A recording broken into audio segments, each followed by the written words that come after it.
Oh, it sends a notification. Yes, I hear the little ding, ding, ding, ding, Sound. ding. Oh, how modern.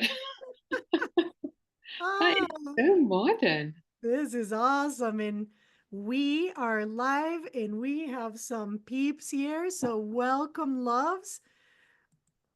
Let's see. We have Holly and Lauren and Lizzie and Marion. Thank you for being here, ladies. We really, really appreciate it. As people come in, we don't know how many are going to be able to make it live today.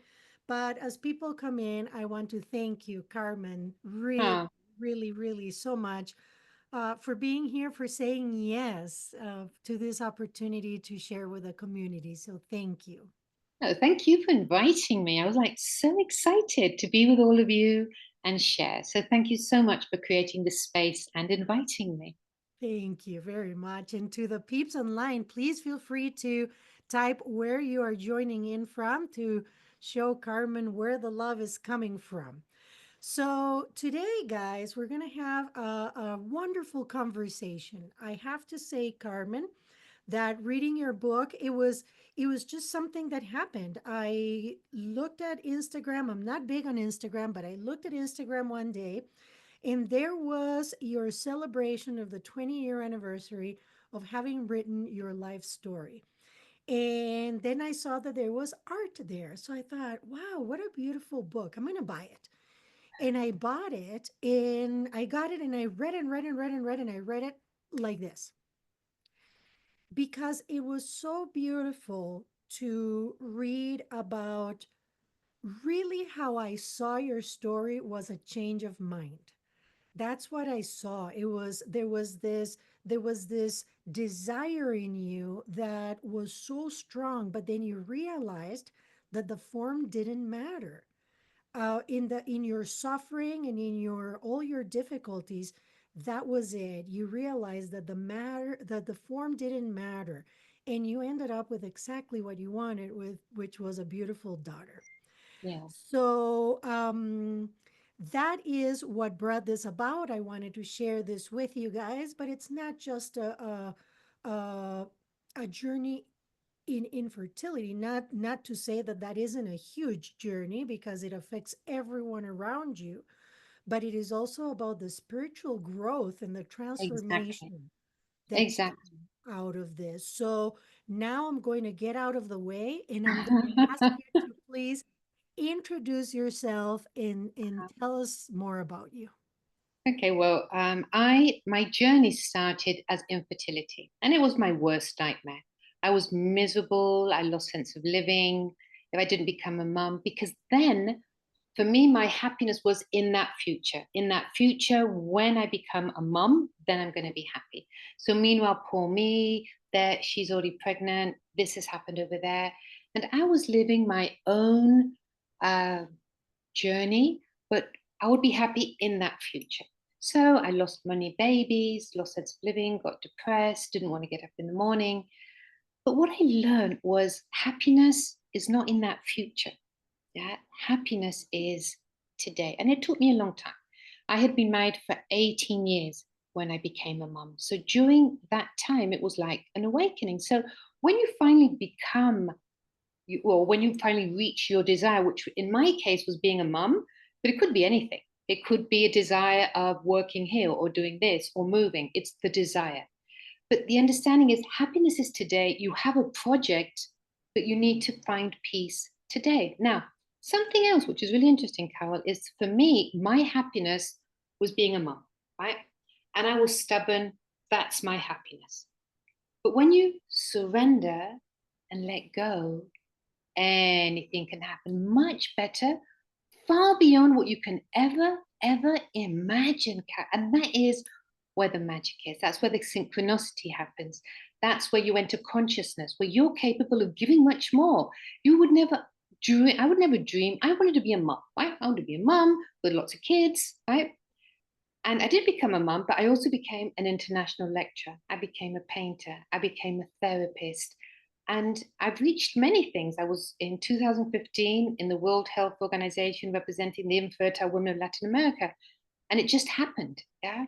all these things just happened, and me giving lectures supporting the human side to infertility because doctors don't see this human side. Never, if ever someone had told me, would I ever have thought that? Yeah?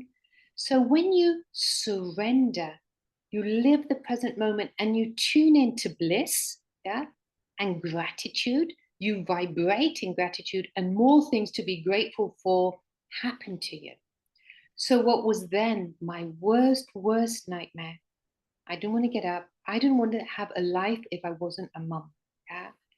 And that was my fast forward. I'm a great fan of Joseph Campbell. I don't know if you've heard of him. I He have. there's this film in YouTube called Finding Joe. It's like a documentary. I recommend it to everybody. Yeah. And there you see, it's more like a documentary where people share how they went through these horrible things, but it was an awakening. So many times it's like the universe saying, come on, Carmen, you're going to go quicker. You're taking too long. I'm going to just turn you upside down, pull the carpet from under your feet so you wake up. Yeah. So that's where the awakening comes from. Yeah. So I see what happened before is now my biggest blessing. Yeah. So that's how my journey started. So when I was depressed, I painted. So I became a painter as well, So I painted chairs. And in my book, you see the chairs with needles, chairs crying. And it was just an easy way for me to express my emotions. So then I realized, oh, this helps others. And this is what happens in the hero's journey. Because when you go through it, you understand it, you go back and share. You want a shortcut. You don't want everybody to go through 18 years of suffering. Well, it wasn't really 18 years, but it was, less, but say 10 years, right? But um, when you found the shortcut, you share it, yeah? And that is the hero's journey, where you come out the other side and you share it. And we're here to be of service, to help others. Like what you've learned, and we're continually working on things. It's not like, oh, well, that's it, I'm an expert now. No, no, no. Things are always happening, and it's like every day tuning into being that best version of you, and however you can help someone to do it, right? So that led me to opening many doors with the book and with my paintings, right? And now that I look back, it was a beautiful journey. And then wanting to help other people, right? Well, I could say, yes, I understand you. I did this, but I wasn't a therapist, right? So then I started learning alternative healing. And that's when I entered past lives. And my first intention was to help women with infertility problems with past lives. But then I saw it's like such an amazing therapy. And I never thought I'd be now living in Costa Rica doing past lives and life between lives, and it's just so beautiful how in a session it's like a quick forward. And I want everything to be quick, fun, yeah. And what heals is the understanding, yeah. So this is like a summary, but this is the book here, so you can see it, yeah. And just so you have a quick look at the paintings, they're like chairs, or the way come up to one, like how much love a mother and a child. So I express myself through chairs. Yeah? There's one which is my favorite painting, actually. Let me just find it here. This one, right? So in this painting, I was trying to get out of my depression, right? So, okay, so you stop. You start valuing what you do have. So the flowers, everything you've achieved, right? Oh, and the hummingbirds, the people who are with you. But yes, okay, I value that. But inside, I'd cry because I just wanted to be a mom, 2 cells that fertilize and that's it. Why this has happened to me? I'm such a good person, right? But yet now that I look back, I smile, and I'm like so grateful that I went through that, And I have a beautiful daughter who's now 25, and I'm happily living here in Costa Rica. Yeah. So, What an amazing journey. thank you. Thank So you. let me ask you, so when this was happening, when you were trying to get pregnant and it wasn't happening and it wasn't happening, at that time, what was your work? Were you working or were you just focused on motherhood? Well, actually, I had been working as a school teacher, right? Because since I wanted to be a mother, it's like when I become a mother, so all my life went around that. Okay, so I'm a school teacher, right? So when my children have holidays, I'm going to have their same holiday. Everything went around that. So when it wasn't that way, it was horrible. So I'm a school teacher. I'm loving all my children, and I take care of them much more than a normal teacher because I had so much love to give. I had written a children's magazine, yeah, which I called, well, in English it would be platypus. In Spanish you say ornitorrinco. So it was abbreviation ORNI. It sounds a bit like horny, but no, it's ORNI, ornitorrinco. Yeah, so people, English people would always tease me with the name of my book.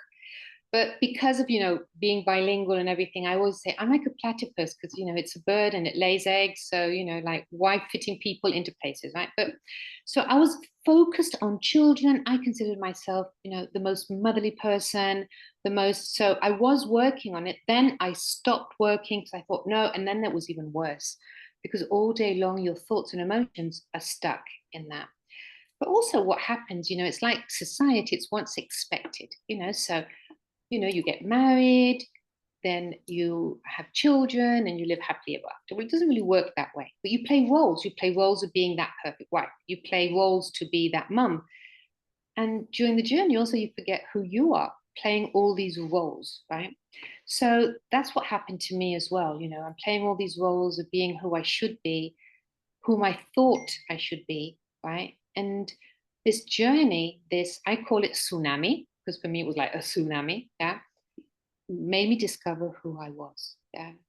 And I wasn't that, submissive person, and playing the roles of how I thought an ideal wife should be, yeah. I really love what you are saying because so often we really lose ourselves because of indoctrination, because of expectations of society, because of Mhm. programming, because of even just self induced torture. Really, we just torture ourselves with these ideas of who we really need to be.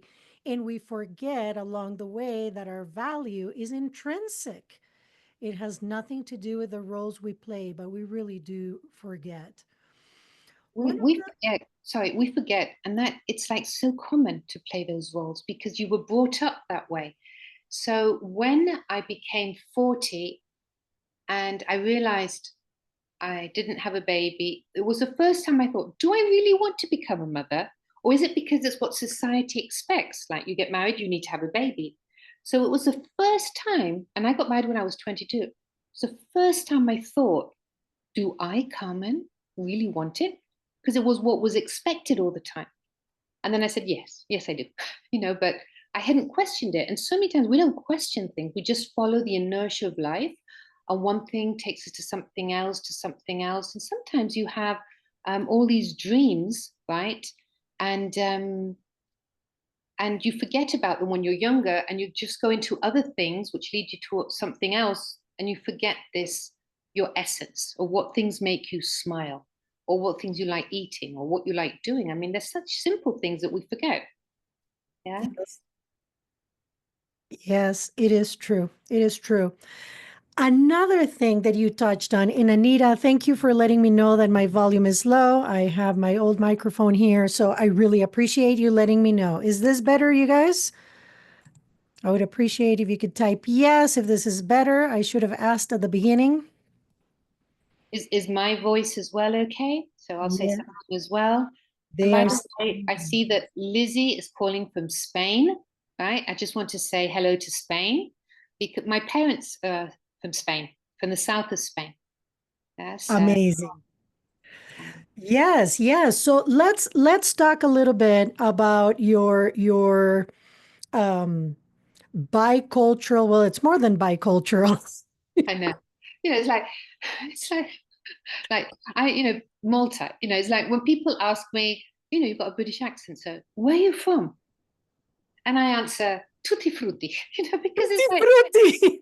I say tutti frutti because it's like people always tend to need to put you into a niche or identify you. Yeah, Mhm. they feel better if you say, "Oh, you're English." Oh, okay, okay. Or you're Spanish. Oh, okay. Or you're Mexican.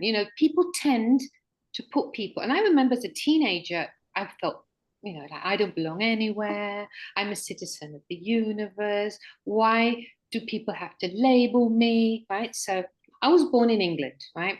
So imagine Maria del Carmen Dorotea, born in England, right? And so I'm 65 now. So 65 years ago, there was, like discrimination a bit, so it was like I was called Spanish onion at school, and I didn't understand why they called me Spanish onion, because I mean, I understood Spanish, but I didn't speak it. So my parents from Spain, my father studied in the UK, had been boyfriends with my mum for many years, and then married her, took her to the UK. So my brother and sister and I, we were born in the UK, right? So we felt really British, right? So then my father was offered a job in Mexico for 1 year, so we went to Mexico for 1 year, right? And then, well, they fell in love with Mexico, so we stayed another year, and we stayed in Mexico. But we stayed in the British community, so we went to a British school, we went to a British club, so when people say, well, where are you from? Where do you feel from? Now I say, like, where are you from? Is it from where you're born, from where your parents are, or where you're brought up? Does it really matter? I'm Carmen. I'd say, like, I'm Carmen, why do I need a label? Why do I need a label? Oh, you're British, but people need it. It's the first thing they ask me. Mm-hmm. So at first it was like I used to feel bad about it. It's like, oh, I don't fit in wherever I go. But then I saw it as a gift. Mm. Now, the truth is, at the very beginning, I saw everything Latin as less. This is at first when I was younger, right? So at school, being British is the best, the best people are British, and the British education is the best, and everything is the best. So of course, I was part of that, right? So I had a bit of rejection towards the Spanish, right? To my Spanish culture, until I realized how Latin I am and how beautiful the culture is. But it was as I grew older and I learned to value it. And then in the end, I understood that you're a pie, yeah? And you have a certain flavor. And when you're exposed to another culture, part of your flat pie becomes that flavor as well. And another part becomes that flavor as well, right? And then it's a gift, because before I saw it as, oh, it's so horrible, this happening to me, I don't fit, I can't say I'm from here. Well, you can tune in. And it becomes so beautiful, because as an empath, it's so easy to tune in with anybody from any other culture, because it makes you more open-minded. Like in the UK, punctuality is so important, and in Mexico, if you arrive on time, it's rude. You don't arrive on time. You arrive half an hour late, or so you're just much more open.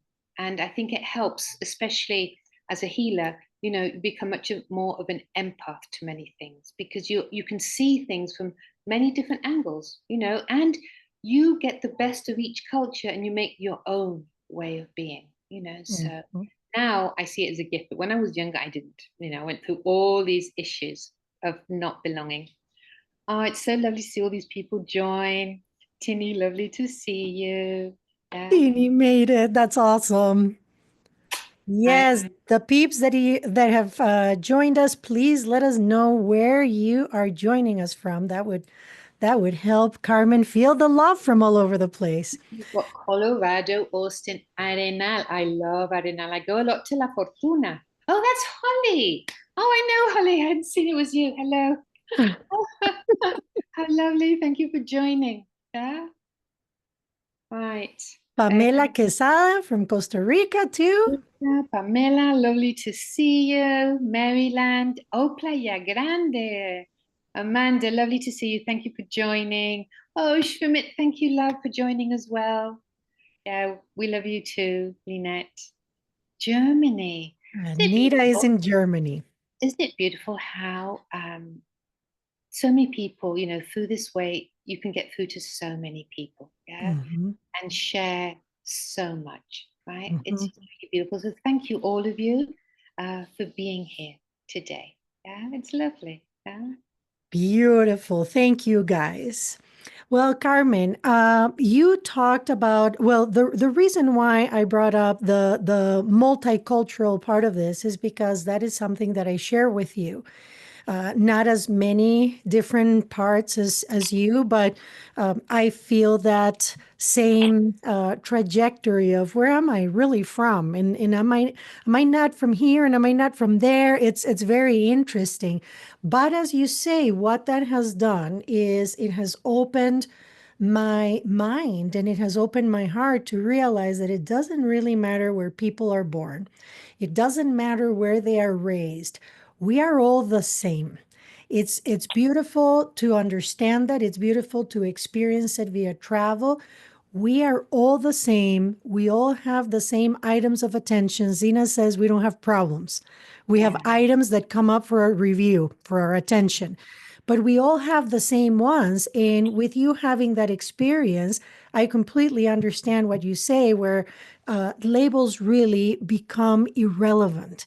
And really, what really matters is what you are made of. What is it that you believe? Who are you? And what do you want to do with your life? exactly. You, in your transformation, you went from I want a child, I want a child, I want a child, from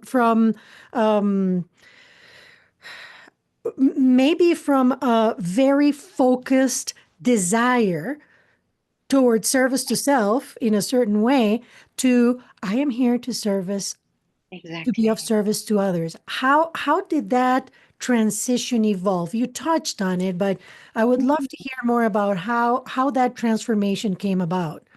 Okay, so once I published the book, which I self-edited, right? Like so many things started happening. It was like synchronicities. It was as if my intention or my passion to help others entered a space where things just happened. I was like, you're not going to believe what just happened to me, right? So I said, how can I promote the book? And it was like, okay, well, I'll give a lecture, or wherever there's a seminar. So I saw a seminar. It was in India, and it was infertility and art. So I wrote, this is the title of your congress, but it was just how things would come up, right? So I wrote, and I said, I'm fascinated how in India you combine infertility and art, and I want you to invite me, and I just giggled, sent it, you don't lose anything. And they wrote back and they said, we invite you to India, right? And I go, oh my God, you're not going to believe this, right? So just before going, I said, I wonder which other artists they've invited, right? So when I Google, and I realized that art, A-R-T, means assisted reproductive technology. Yeah. Right. I So it doesn't love mean that. art as an artist, right? So how, if I had known, I would have never written. So I'm like terribly embarrassed, like in this world, nothing is true or false. It all depends on the color of the glass you see things. And as an artist, I thought art meant art. So I apologize. I didn't know it meant reproductive, assisted reproductive technology. No, no, no, we want you here. So I went to India. It was like this really big international event, right? And my book wasn't even published yet. I went with the dummy of the book, and it was in Spanish because the first one was written in Spanish. But I went there, and I gave the lecture with the pictures and everything. And I was showing the human side to infertility. So there, from there on, I was invited to give lectures all over the world. But everybody, there was like the table of the people from Spain, from Israel, from, all the different countries. And they go, Carmen, you're Carmen. Oh, you thought art meant art. Oh my goodness. Join me. So it was like everybody wanted me at their table because it was like so funny that I thought that art meant art. So this is how the magic started, right? So then here I am as a housewife going around the world giving lectures to share the human side to infertility. So when you connect to your passion, and there's the passion itself, that energy itself creates those spaces. So I was in India, Turkey. I've been in countries in Latin America, around Spain, Portugal. Never, ever. I just wanted to be a mum, never, ever would I. And it would just happen. I'd get a call and I'd be here and I'd be there. And all this started happening, right? But then I realized but I wanted to give more, because I would say, yes, I did this. Yes, I did that. But I couldn't help people do that transformation. So then I started studying other healing alternatives. And when I reached past lives and understanding you as a soul, you choose this journey, right? I find that so fascinating. Yeah. You choose your parents. Yeah. You choose these challenges. And the understanding, it just suddenly makes sense. You can let go of something you've been carrying a lifetime. Yeah. And so I always wanted things to be quick. I don't want people to wait so many years, to heal something. What do you really want? Yeah. To connect to that. And how can you be of service with what you want or what you like? But connecting to that bliss. So many synchronicities kept on happening. And, it was like, you're not going to believe this, but so I was on all the main television programs. It was like, they were calling me. It was like, how is this happening? But the energy itself creates it. The book itself created those spaces. And that led me to write other books. So I have a whole collection of children's books on how to share how your family was formed. So I went on to that. And now I'm just passionate about your soul's journey, and also Life Between Lives, where you go and see your soul group, which is your true family. Yeah? And where you're working together, as yeah, on planet Earth, yeah, which is so beautiful.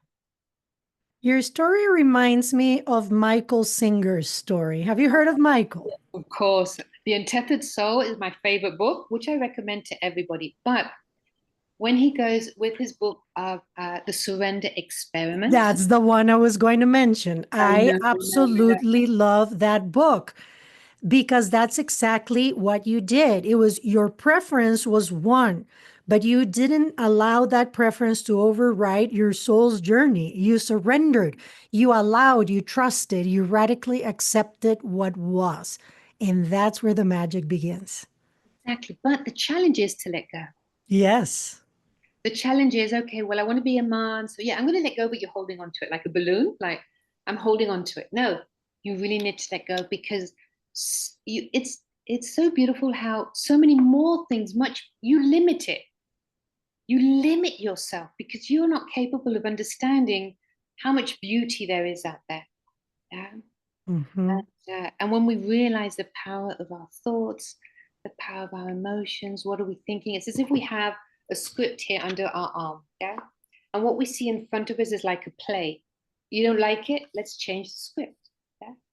And it's just becoming the owner of your thoughts and the owner of your emotions, yeah? And it's a challenge, but it's becoming that observer, which Michael Singer talks about, yeah? So I'm a great fan of him, and I love the Surrender Experiment, but my favorite one is The Untethered Soul. The Untethered Soul. Yes, amazing books, both of them. But it really does remind me of your story, his story, because all he wanted to do was meditate in the woods, and all all these Long hair and opportunities. flip flops. With long hair and flip flops. Yeah. Exactly, and all these opportunities kept coming to him, coming to him. He ended up being a big CEO, and all he wanted to do was meditate in the woods. Exactly. Hmm. And now, fascinating, when he became that CEO of that big company and something horrible happened and accused this of a worker, that's when he wrote The Untethered Soul. Yeah. So there's a phrase that I use a lot from Louise Hay, which says, all is well, everything is working for my highest good, and out of this experience, only good will come, I am safe. And in the end, when something hot is just, I'm sure something is good coming out of this, I'm safe, I'm going to go through this. Yeah. And that's what happened to him. He was always calm. Yeah. It was a horrible thing that happened with the CEO company and everything. And that's when he wrote the most beautiful book. I recommend it to all of you. Yeah. A beautiful Yes, book. it Yeah. is a beautiful book. Really beautiful. Before we move on into post awakening and the work that you are doing now, I want to go just one more time into the journey of infertility, Mhm. because I know that there are some of our listeners here that have dealt with infertility or are dealing with infertility. There are many clients that come to me for channelings when they are trying to conceive and they can't. Sometimes I see that it's not going to happen. There are things that I can't say, even though I see them. But it would be lovely for you to share not only your experience, but your wisdom that comes after the experience. So I think when a woman is on an infertility journey, it's repetitive, the emotions. Yeah. So like, why me? Like, I'm a good person. Why is this happening to me? Right? As if it's some sort of punishment. They're just two cells that fertilize. So sometimes so at first, when you start doing medical treatments, you're sharing it with everybody. And then when it doesn't turn out to everybody, you have to say, no, no, didn't work out. No, no. So you stop sharing, right? And you start not going to family events, or you start not going to where children are. the more time goes by, right? Because happiness is just based on that baby, right? So as I said, I lost sense of living. I was very jealous of people who had babies. I mean, I was happy for them, when you had to call to say, oh, congratulations, right? For me, it was so difficult. But yet I was happy for them, but I also wanted one. So then I thought, well, maybe this is why I'm not, because I don't have such good intentions. But I mean, I'm happy for her, but then I'm not. So you're always trying to find what you've done wrong, or how you can be a better person, or how you're not going to criticize anybody or more, or why not, right? People are always like families, especially Latin families. Oh, when are you going to get pregnant? And when am I going to be a grandma? And what's happened? And so you start feeling the difference then between your couple, right? You also start having issues, right? Because as a woman, we share it with all our friends. We go to the doctor, we go to therapy. They don't, right? Well, they don't normally.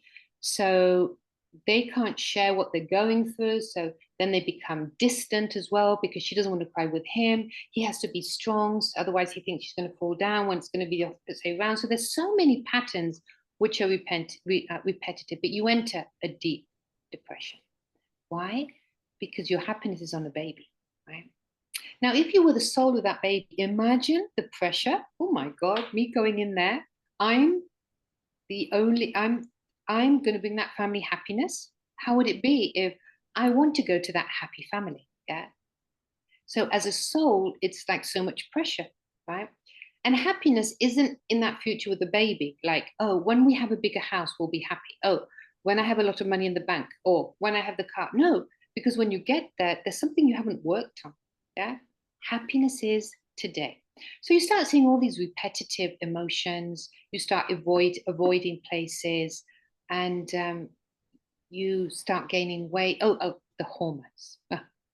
The hormones you take. One day you love your partner, the next day you hate your partner. Then your mother-in-law, or the sister-in-law, she just got the baby and put it into my face. And you make these big tantrums for nothing. But it's the hormones. Yeah? Then you start gathering weight. Then it's like all these emotions, they're so repetitive. Yeah. And sometimes you think you're going crazy because today you're happy, then you're crying, then you're sad. And you can't, you're basing a happiness on something you don't have. Yeah? So it's important to leave it as a goal, right? And it's normal to feel jealous. It's okay, right? Now, what happens with, there's so many reasons, so many blockages for infertility nowadays. Yeah? It's like having your foot on the accelerator, but there's a foot on the brake as well. So we need to see, why do you have a foot on the brake, right? There's so many different reasons why, yes, but it's like to let that go, to understand your journey, your soul's journey, right? But yeah, it's quite a challenge. Let's see, someone has written here. Let me just see. He says, well, Ben, it was Ben's iPhone. yeah, I was going to say Ben's iPhone. Ben, thank you for writing, Ben. I got pregnant when I married my husband, who had two little boys. I surrendered to the idea of not needing to be pregnant to have children. So this is really common when your partner has children and then you want to give it and then you can't. And then there's so many common issues there as well. Yeah. And then the surrendering, right? But there's so many things behind in our mind. Yeah. And it's understanding what that foot on the brake is, right? And sometimes our journey is not to have more children, and to accept that as well. And if you are, good, but it's to let go of the pressure. And it's, as we said, the surrendering, and opening up, because there's so many beautiful things out there and there's so much magic, things that, you can end up going to India, and giving lectures, or, because of a mistake or because of this. But the world presents it to you in a way that makes sense to you. So to be open to those synchronicities and to flow with them. Yeah. So thank you, Ben, for sharing. I love that. I love that so much. The idea of surrendering and trusting to your own path that you chose for yourself. So if you chose it for yourself, there is something in there for you. It's in your highest good. So once we stop fighting it, that's when things start opening up, which is what happened with you. That's exactly what you just said. When you stop fighting. In the film that I've recommended, Finding Joe, adults are sharing their tsunamis, right? And their hero's journey. And they have children acting, and the children are acting, and it's inner child work, right? So there's children acting, which I really like. It's very simple. So there's like this boy dressed as a Roman with a sword, and he's fighting his fear, which has a white sheet and a mask. And the more you fight your fear, the more you create it. So suddenly the boy, they're talking, the adults are talking. So the boy realizes, surrenders, and you stop the fighting. He throws the sword. He hugs the fear, Mhm. takes the mask off, and it's him. Wow. That's my favorite scene. I haven't spoiled it for you, but when you see it, you'll know that's Carmen's favorite scene. It's you. You created that fear with your thoughts, with your emotions, right? So it's exactly that. Stop the fighting, and Yes. surrender, and things, much better things are going to happen when you let go. Because you wouldn't have, not at a conscious level, designed the life that you have right now Oh, with right. the mind that wanted a child the way that you did, correct? Exactly. I would be playing the role of being a mother, By now, I would be having lots of grandchildren, but life had more things. I had a higher potential of things to do, you know. I'm also a mother, I'm not a grandmom, but I'm a mother and I'm happy at being a mother, but I do so much more. Yeah. And I love my life. Yeah. And What it a took me a beautiful long time, statement. and it took me a long time. I think I wrote my book, well, if it's 20 years ago when I was 45. Yeah. So it's never too late to start. Never. Today. Today What could be the day, that turning point the rest of your life. Yeah. what wisdom. Thank you so much for sharing that. No, and talk one more thing. Sorry, but Please. in the book, there's a point, in my book, I say, okay, so stop for a moment. Okay. Turn around. Look at your life and notice what you have for not having what you wanted. And that is so powerful. So when you stop, okay, I want to be a mother, right? So this happened when I was, trying to be a mom. So I stop and I turn around. Well, if I had become a mom, I wouldn't have become a painter. I wouldn't have become a writer. I wouldn't have become a therapist. So many things, right? So it's a beautiful way just to stop, and that thing that you desire so much, realize everything you have for not having got your desire, and then go for your desire, surrender to it, but it's always to see the journey. Yeah.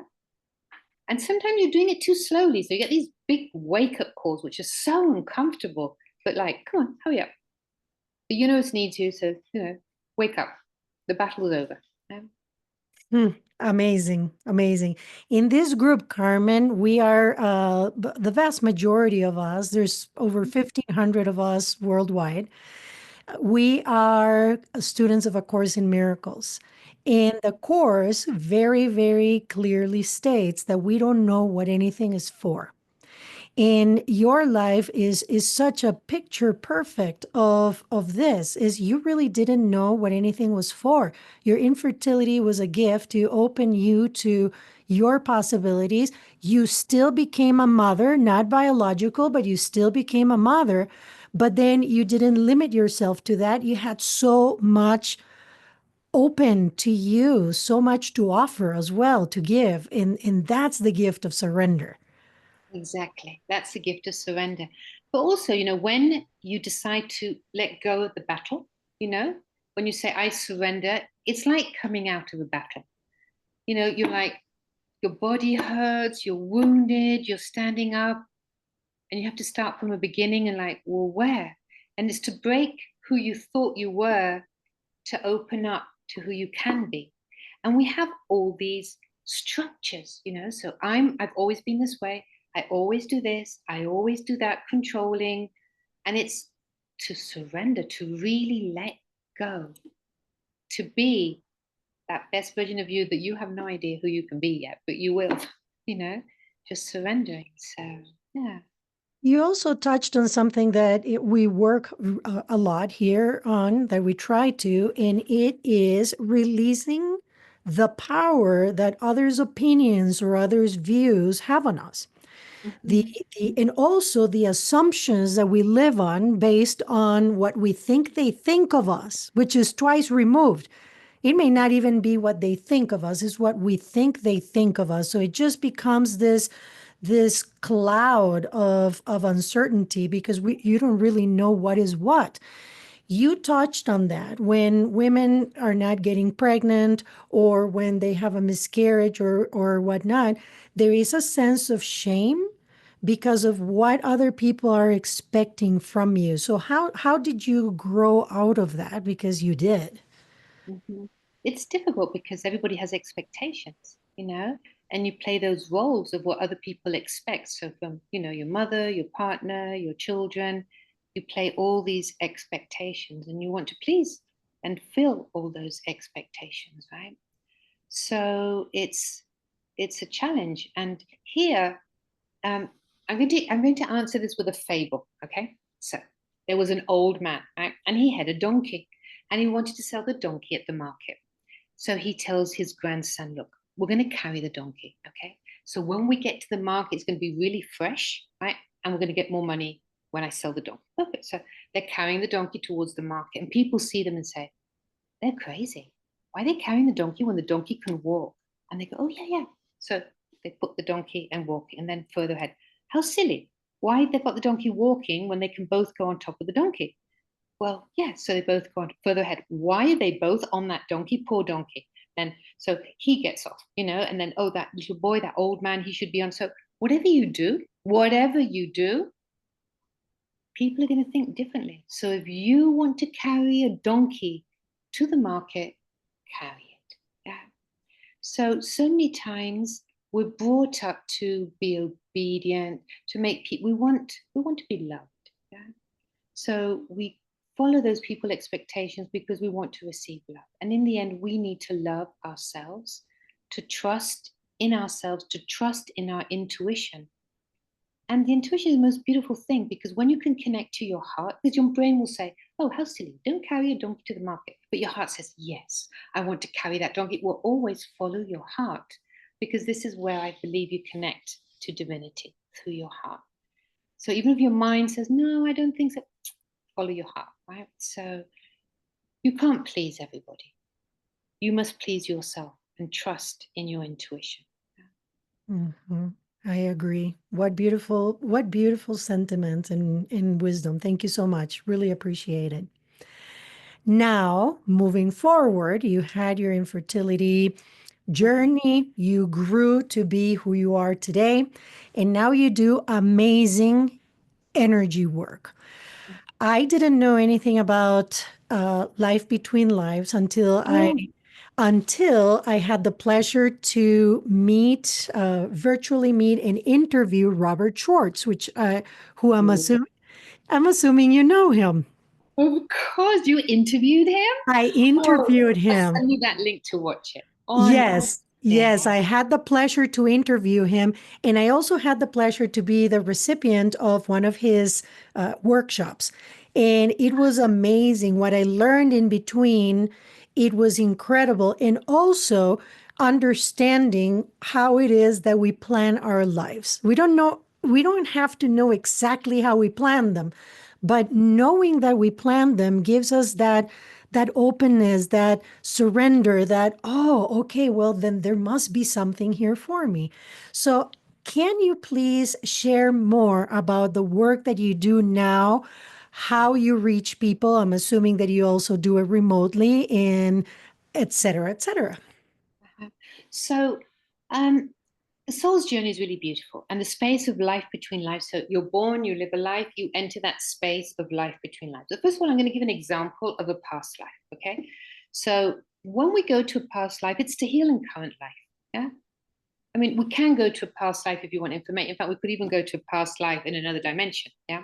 But when someone comes, it's like, in this moment, I want to, I have this issue. So we go to a past life to understand your soul's journey, right? So to give an example, there was a girl who was suicidal, right? This is like an extreme case, but I like giving it as an example, right? So I ask her, why? Why do you want to kill yourself? And she goes, Carmen, I work so hard, my body hurts. What I do or I don't do, nobody notices. I know nothing of my family. My life has no meaning, right? So we put an intention. We always put an intention. Energy follows thought. So when we go into the past life, the intention was, okay, so why don't we go to the past life, to the source of your fear of living? You're not afraid of dying. You're afraid of living, right? So that was the intention. So relax the person, you go into the past life, and the person who is talking all the time and embodies the character first, right? For me, it's like a detective, right? Yeah, who are you? Are you a man? Are you a woman? How old are you? What are you wearing? Right? So she enters the body of a man, right? And from Africa, his wife is pregnant and they're about to take a boat. Okay. Is there anything else here? No. We go at the count of three to the next significant event. And he's a slave in the cotton fields of the United States, right? So we go to the death point, right? Now, past lives like a bookshelf. You've had many, many past lives, right? And they're filed, but there's someone to have something unresolved, that unsolved you're still working on. So it's like an open book. So at the death point, we realize what was not solved. So he's killing himself in that past life, right? So just before dying, what thought and emotion? And he says, I work so hard, my body hurts. What I do, I don't do. Nobody notices. I know nothing of my family. Like he knows nothing of his wife and the pregnant, right? So him saying that degree in current life, I mean, from this 27-year-old girl, her body hurts, it knows nothing of her family, has no meaning. It loses the intensity, right? So then we have the soul leave the body. We let go of all body memory. There's a lot of healing on body memory, unexplained pains, which when we let go of that past life. And when we enter that spirit realm, you meet whoever was there in that past life, right? So at this death point, we always work with your spirit guide. So ask your spirit guide, how many lives have you been killing yourself? 8. Wow. So she understood that her soul's journey was to choose a life and not kill herself. That was her challenge. And she goes, this life is so easy, so in one session, she let go. And then in that past life, in the spirit room, we do the healing, which is really beautiful. So that's where he meets his wife and baby and takes them out of there, which was what was still pending on a soul level, right? So it's really beautiful, the work. So that's when we do a past life, right? So when you die, you enter the spirit realm, right? So we go to the spirit realm before this life, right? Because after each life, you go to spirit realm. So we go to the one before you came here. And you meet your soul group, which is so beautiful, right? Because it's like your true family. And it's like a party. And it's just this place of pure love. And many times you recognize the people. And you go, oh my God, it's so and so. And sometimes it's someone who's made your life impossible. Because as a soul, you wanted to learn this, and I love you so much. I'll help you learn to put limits. So I'll make, and there's so much understanding. And what heals is always the understanding, right? Then you have a secondary group. Then you meet the elders, right? And you understand your soul's journey. You can ask questions there. And then one of the most fascinating places is your body selection, Carol.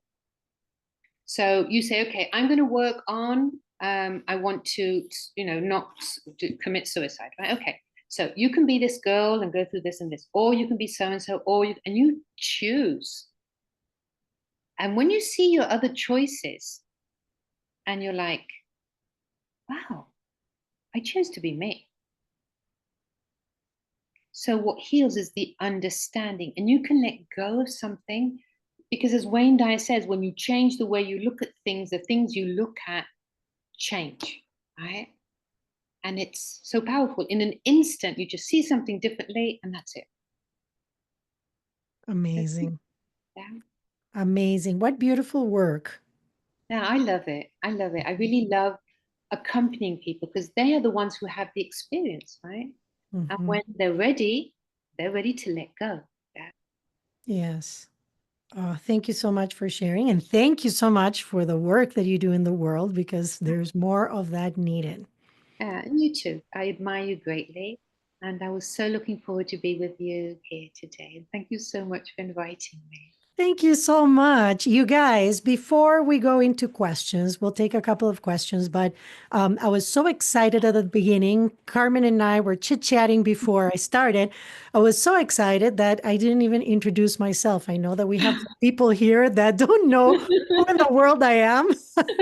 And I was just focused on you, my dear. My name is Carol Morgan. I am a channeler and I'm a spiritual mentor. I grew up in Costa Rica very young. I moved to the US. And after 30 years of corporate career, I decided to leave that aside and do something meaningful with my life. And something meaningful is that now I am part of a movement to help humanity break free. That's what I do. I had the pleasure of meeting Carmen in Costa Rica a year ago in January, where I had a cacao ceremony. And Carmen is a friend of my sister and friend of friends. We have a lot of ties in common. And she was amazing at interpreting from English to Spanish. She did an amazing job. I had never had that done while I was channeling.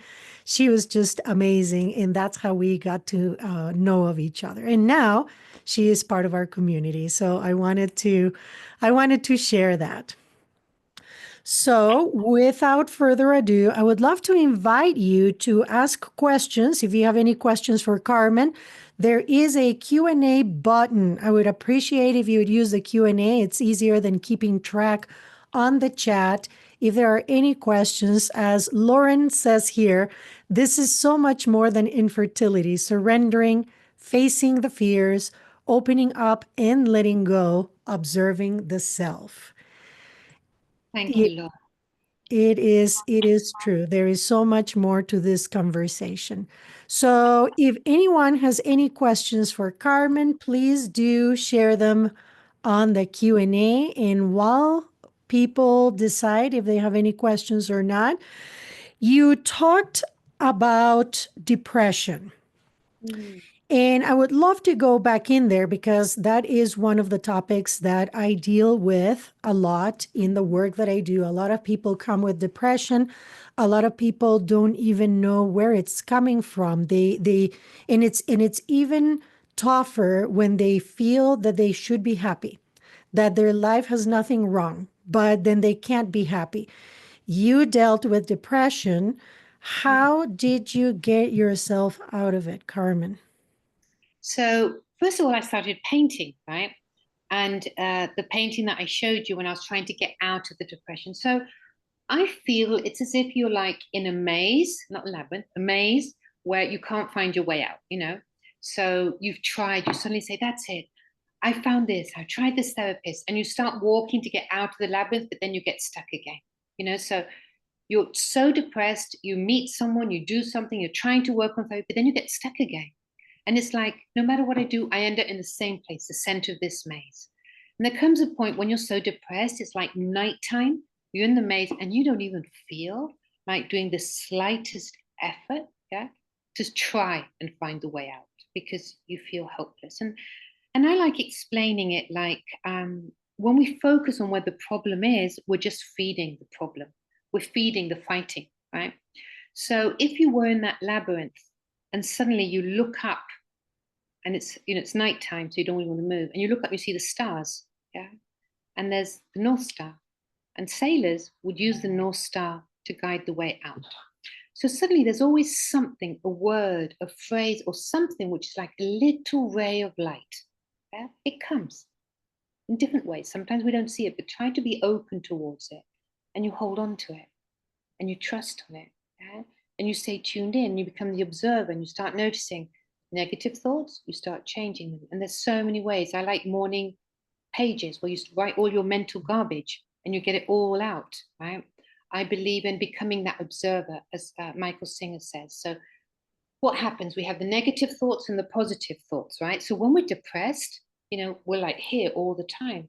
So, you're in high beta level. So, you're in fight or flight mode and you can't make an assertive decision.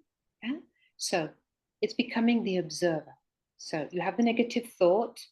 And when you observe it, you're sort of coming out of it and you say, oh, I realize I'm thinking of this again. I wish I wasn't, but it's okay, Carmen. Before it was like, oh, there you go again. You're thinking about it again, and you're never going to get out of here, and this is it. And so you're just making it worse. So you need to stop it by becoming that observer.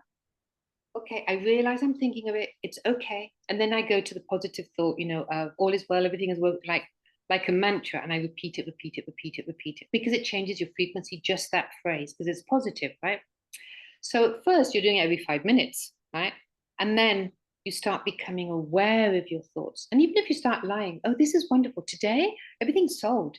Yeah, well, repeat it or write it in your morning pages.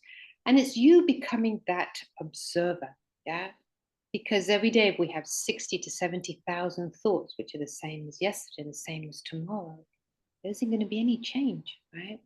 So when you become the observer without judging, rule number one, yeah, and becoming aware and loving you, because we talk to ourselves so horribly, yeah, like you don't talk to anybody, you have this horrible voice.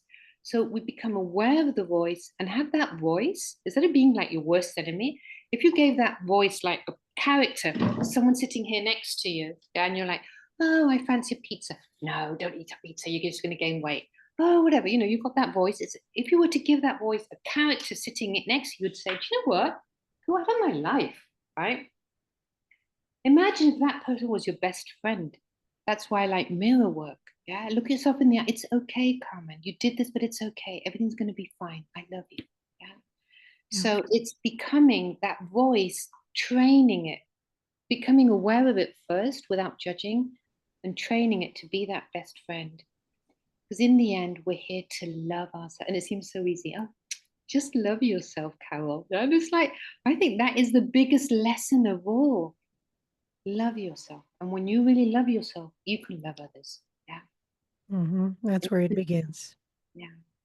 And Thank you. for me, that's the deepest, journey. Wow. Thank you so much for sharing that. Mhm. We do have two questions. We're almost in time, but I think it's important that we try to answer them. So the first one, Carmen, Uh-huh. says, please talk more about in between lives, the planning, the advisors, etc. Okay. Well, that's fascinating because you are working on something, and sometimes you have your soul group and you choose these experiences, right? So there was one girl who wanted to work on sadness, right?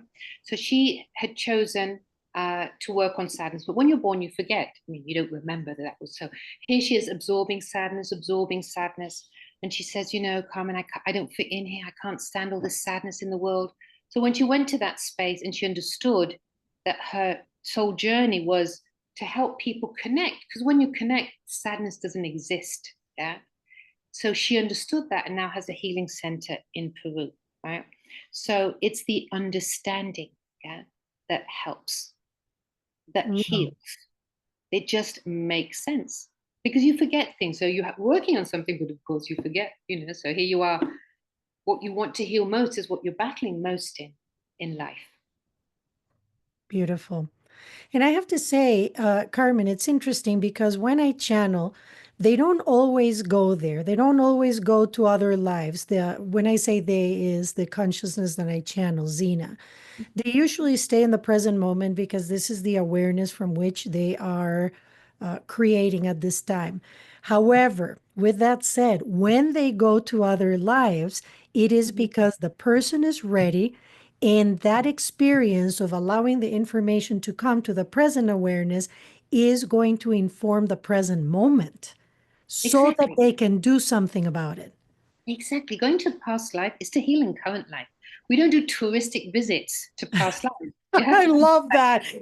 Yeah. We don't do these touristic visits. It's to help heal in current life. Now, if we put the intention, we'll go to a past life to the source of abandonment. Well, maybe it wasn't in a past life. The source was current life. You will go to current life. And inner child, because I regress people for inner child healing, yeah, womb regression. So many things from your womb come from your mother, which are not yours, and you can let go of. Yeah. And current life healing is so beautiful. Yeah. Really Thank beautiful. you. It's regression as well. Yeah. But yeah, Thank you so much for sharing. We have one more from Miss Marion. My granddaughter has tried for years to have a baby.